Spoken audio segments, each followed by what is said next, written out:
सभी का स्वागत है चैनल मावी एमसीक्यू क्लासेस पर। इस चैनल पर आपको 9th व 10th क्लास के सब्जेक्ट सोशल साइंस तथा 11th व 12th क्लास के सब्जेक्ट सोशियोलॉजी के सभी लेसन्स के एमसीक्यू के वीडियो प्राप्त होते हैं। ये सभी एनसीईआरटी के सिलेबस पर आधारित हैं। अब इस चैनल पर सोशियोलॉजी 12th क्लास के छात्रों के लिए लेसन वाइज शॉर्ट व लॉन्ग क्वेश्चन आंसर भी शुरू किए जा रहे हैं। आज 12th क्लास के चैप्टर नंबर 3 सामाजिक संस्थाएं निरंतरता एवं परिवर्तन के शॉर्ट क्वेश्चन आंसर करवाए जाएंगे। इससे पहले सभी लेसन्स के एमसीक्यू के वीडियो चैनल पर अपलोड किए जा चुके हैं। तो चलिए जल्दी से चैनल को सब्सक्राइब कर लीजिए अगर अभी तक आपने चैनल को सब्सक्राइब नहीं किया है। आइए शुरू करते हैं। फर्स्ट प्रश्न है, जाति किसे कहते हैं? बहुत कॉमन है, बहुत पेपर में हर साल लगभग ये आता है, तो आपको पता होना चाहिए कि जाति क्या है। जाति शब्द अंग्रेजी के कास्ट का हिंदी रूपांतरण है, अर्थात जाति को इंग्लिश में कास्ट कहते हैं। यह पुर्तगाली भाषा के कास्टा से बना है, जिसका अभिप्राय प्रजाति, नस्ल या रंगभेद है। इस प्रकार शाब्दिक अर्थ की दृष्टि से जाति समूह का बोध कराती है, उस समूह का बोध कराती है जिसका आधार पर जाति, नस्ल या जन्म होता है। लेकिन भारतीय संदर्भ में जाति जन्म पर आधारित व्यक्तियों का ऐसा समूह है जो अपने सदस्यों को खान पान, विवाह, व्यवसाय और सामाजिक संपर्क के संबंध में कुछ प्रतिबंधों को मानने के लिए निर्देशित करता है। व्यक्ति जो है वो अपनी जाति का चुनाव नहीं कर सकता, यह उसे जन्म से प्राप्त होती है और इसीलिए जाति को बंधवर्ग कहा जाता है। प्रश्न नंबर 2, वर्ण किसे कहते हैं? तो वर्ण शब्द संस्कृत की व्र धातु से बना है। व्र का अर्थ होता है चुनना या अपनाना या वर्ण करना। संक्षेप में वर्ण वह है जिसको व्यक्ति अपने कर्म व स्वभाव के अनुसार चुनता है। लेकिन कुछ यूरोपीय विचारक वर्ण शब्द का अर्थ रंग से भी लगाते हैं और उनका कहना है कि प्रारंभ में वर्ण व्यवस्था का आधार प्रजातीय भिन्नताएं थी। लेकिन चलो, वर्ण का आधार कुछ भी हो, लेकिन वर्ण के आधार पर समाज को 4 भागों में विभाजित किया गया था: ब्राह्मण, क्षत्रिय, वैश्य और शूद्र। इसमें ब्राह्मण सर्वोच्च स्थान पर और शूद्र सबसे निम्न स्थान पर माने जाते थे। प्रश्न नंबर 3, अनुसूचित जाति किसे कहते हैं? अभी आपने ऊपर पढ़ा था जाति किसे कहते हैं, अब है अनुसूचित जाति किसे कहते हैं। अनुसूची एक सूची होती है। अब अनुसूचित जाति क्या है? तो जातीय अधिक्रम में जो जातियां सबसे नीचे थी, अर्थात जो शूद्र वर्ण से संबंधित जातियां हैं, जिनके साथ सबसे अधिक भेदभाव बरता जाता था और जिन्हें सभी अछूत जातियां जिनमें सभी अछूत जातियां शामिल थी। अछूत का मतलब जिनके छूने मात्र से अन्य जातियों के लोग अपवित्र हो जाते थे। जिन जातियों के साथ छुआछूत का व्यवहार अपनाया जाता था, उन सभी की अंग्रेजों ने एक सूची बनाई ताकि उनका कल्याण किया जा सके। उनके भले के लिए 1935 में अंग्रेजों द्वारा एक सूची तैयार की गई। उस सूची में जिस भी जाति को रखा गया वो अनुसूचित जाति के नाम से जानी गई। प्रश्न नंबर 4, अनुसूचित जनजातियां किन्हें कहते हैं?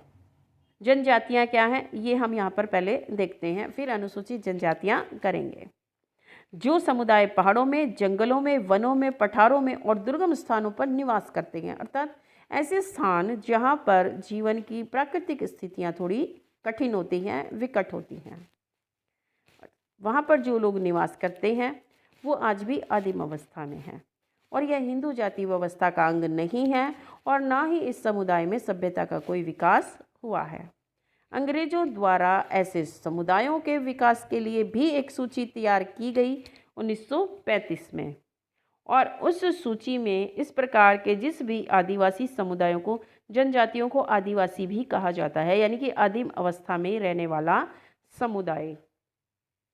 तो इस सूची में इस प्रकार के किसी भी समुदाय को रखा गया तो वो अनुसूचित जनजातियों के नाम से जाना गया।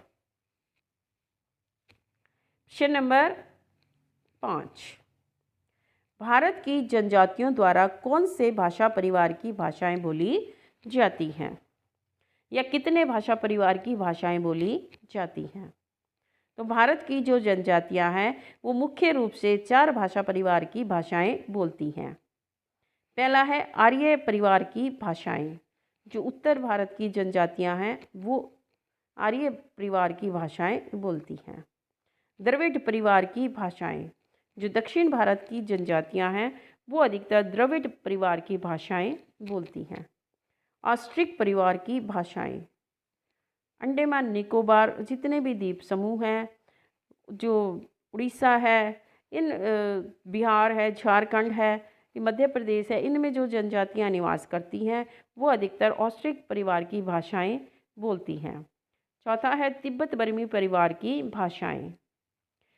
जो जनजातियां पूर्वोत्तर भारत अर्थात असम, मणिपुर, मेघालय, त्रिपुरा, मिजोरम इत्यादि में निवास करती हैं उनके द्वारा तिब्बत बर्मी परिवार की भाषाएं बोली जाती हैं। इस प्रकार भारत में जो जनजातियां निवास करती हैं वो मुख्य रूप से 4 भाषा परिवार की भाषाएं बोलती हैं।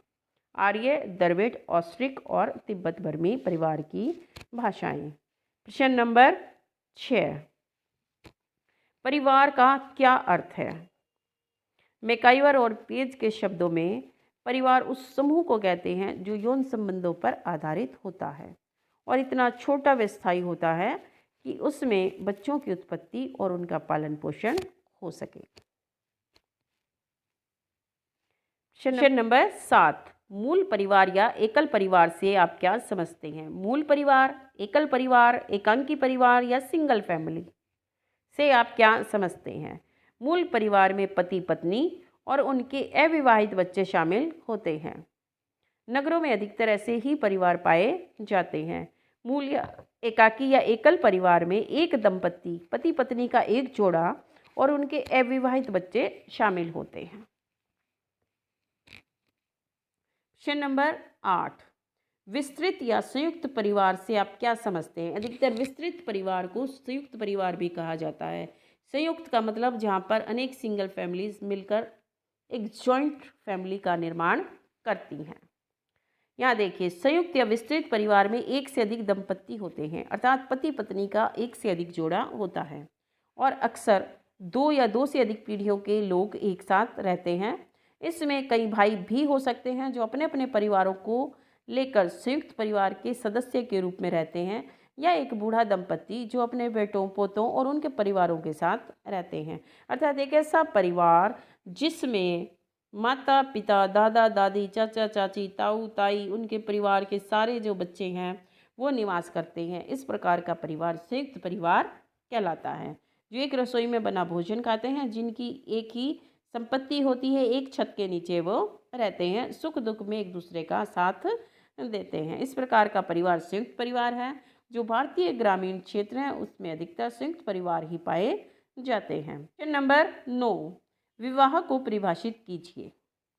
यह भी एक सामाजिक संस्था है। विवाह भी, परिवार भी आपने पढ़ा है, जाति भी पढ़ा है, ये सभी सामाजिक संस्थाएं हैं। और आप लेसन का नाम भी है आपकी सामाजिक संस्थाएं, निरंतरता और परिवर्तन। तो विवाह को परिभाषित कीजिए।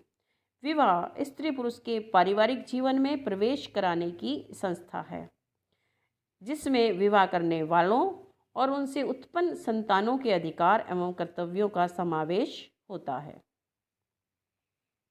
जो विवाह है वो स्त्री और पुरुष को परिवार, मतलब एक विवाह होते ही एक नया परिवार का जन्म हो जाता है और उनसे फिर जो उत्पन्न संतान है उन्हें ही समाज में वैध संतान माना जाता है और सारे जो उनके कर्तव्य हैं, जो उनके अधिकार हैं, उन्हें ही प्रदान किए जाते हैं। प्रश्न नंबर 10, नातेदारी का अर्थ बताएं। यह भी एक सामाजिक संस्था है। नातेदारी व्यवस्था में समाज द्वारा मान्यता प्राप्त और स्वीकृत वे संबंध आते हैं जो वैवाहिक एवं रक्त संबंधों पर आधारित होते हैं।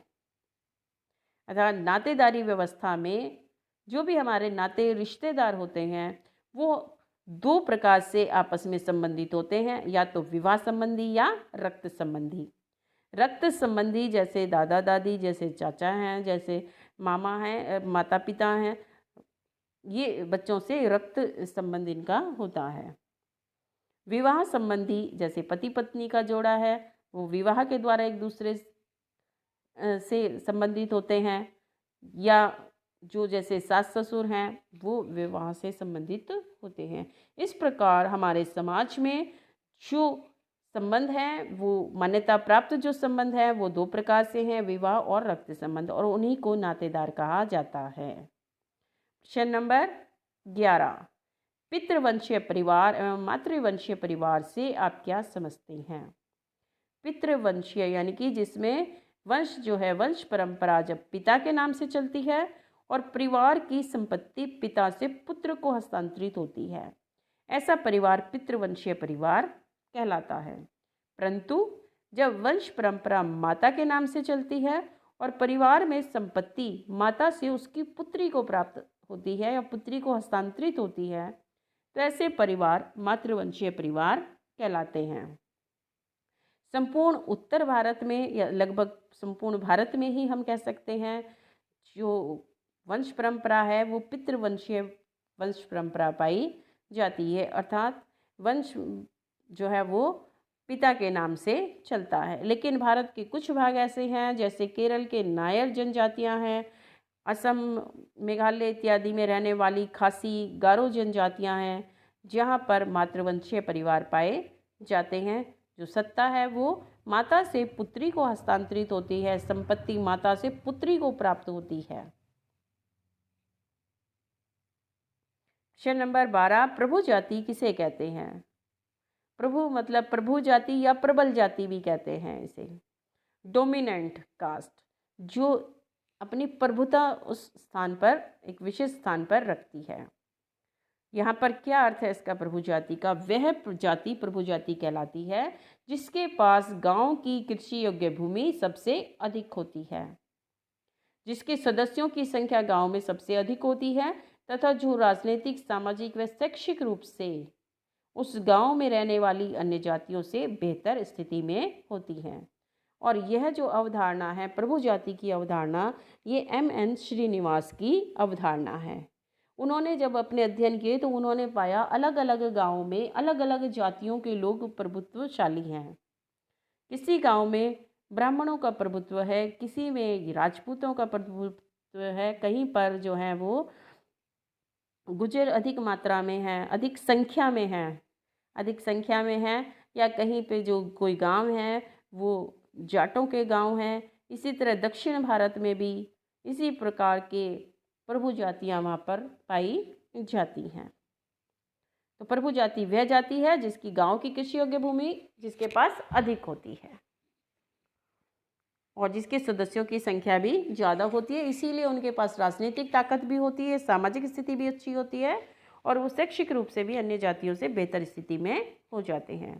तो ये थे इस लेसन के 12 most important question, short question answer, जो एग्ज़ाम में आपके बहुत काम आएंगे। आपको ये वीडियो कैसी लगी कमेंट करके बताएं, वीडियो को लाइक करें, शेयर करें, और अगर अभी तक आपने चैनल को सब्सक्राइब नहीं किया है तो चैनल को सब्सक्राइब कर लें। और सभी लेसन्स के MCQ के वीडियो इस चैनल पर उपलब्ध है, आप वहां पर जाकर देख सकते हैं। इस वीडियो के साथ भी इस वीडियो के जो इस चैप्टर के MCQ के वीडियो हैं उनका लिंक जो है वो डिस्क्रिप्शन में डाल दिया जाएगा। धन्यवाद।